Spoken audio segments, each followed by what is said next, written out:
बिस्मिल्लाहिर्रहमानिर्रहीम। अस्सलाम वालेकुम। आज मैं आपके साथ फ़्रेंच फ्राइज़ बनाने की रेसिपी शेयर कर रही हूँ, तो चलें शुरू करते हैं। आधा किलो मैंने आलू लिए हैं। इनको धो के मैंने इस तरह से लंबाई में मोटा मोटा काट लिया है। ये देखिए इस तरह से। एक देगची में मैंने पानी उबाल लिया है। इसमें हमें सिर्फ 2 मिनट के लिए आलू डालने हैं, ज़्यादा देर नहीं डालना।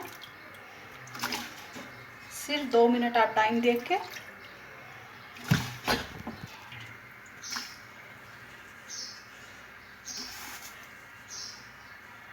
सारे आलू डालने के बाद सिर्फ इसे मैंने 2 मिनट देना है और इसके बाद फिर मैं इसे निचोड़ लूँगी। आलू को उबलते हुए 2 मिनट हो गए हैं। बस अब मैं इनको निकाल लूँगी और इनका पानी निकाल दूँगी।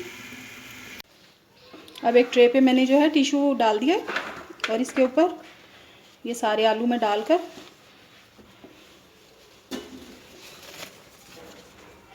इनको खुश्क कर लूँगी।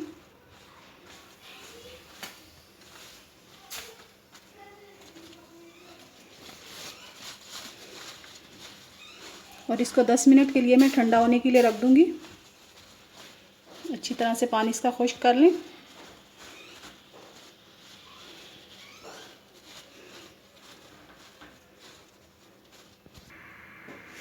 ये देखें आलू जो है हमारे 10 मिनट हो गए हैं रखे हुए।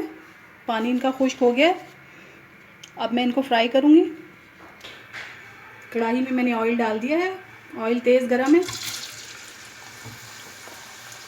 इसमें ये सारे हम फ्राइज़ डालकर इनको हल्का सा फ्राई करेंगे। सारे आलू कढ़ाई में डल गए हैं। इनको हम सिर्फ 2 से 3 मिनट के लिए फ्राई करेंगे।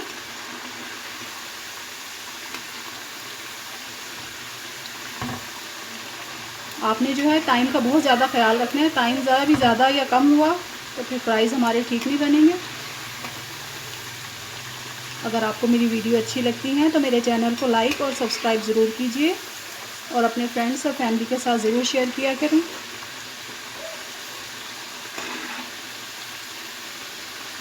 मैंने नया टिश्यू रख दिया। अब ये सारे फ्राइज़ में निकाल के इस तरह से छान लूँगी इनको, ताकि इनका ऑयल जो है छन जाए। सारे फ्राइज़ मैंने छान के और फिर से इस तरह ट्रे पे बिछा देंगे इनको।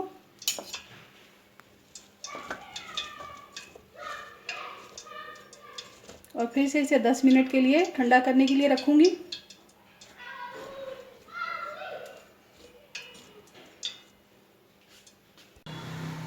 फ्राइज़ को मैंने कढ़ाई से निकाले हुए 10 मिनट हो गए हैं। अब इनको मैं दोबारा से फ्राई करूँगी। अब मैं फिर से सारे फ्राइज़ ऑयल में डाल रही हूँ।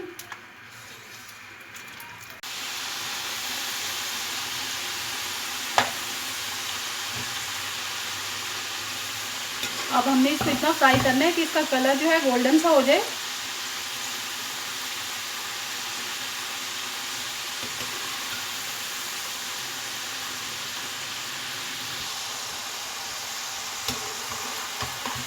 ये देखें हमारे फ्राइज़ जो हैं तैयार हो गए हैं। अब मैं इनको निकाल लूँगी।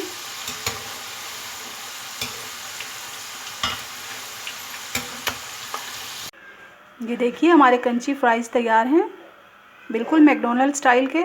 आप ट्राई ज़रूर कीजिएगा। दुआओं में याद रखिएगा। अल्लाह हाफिज़।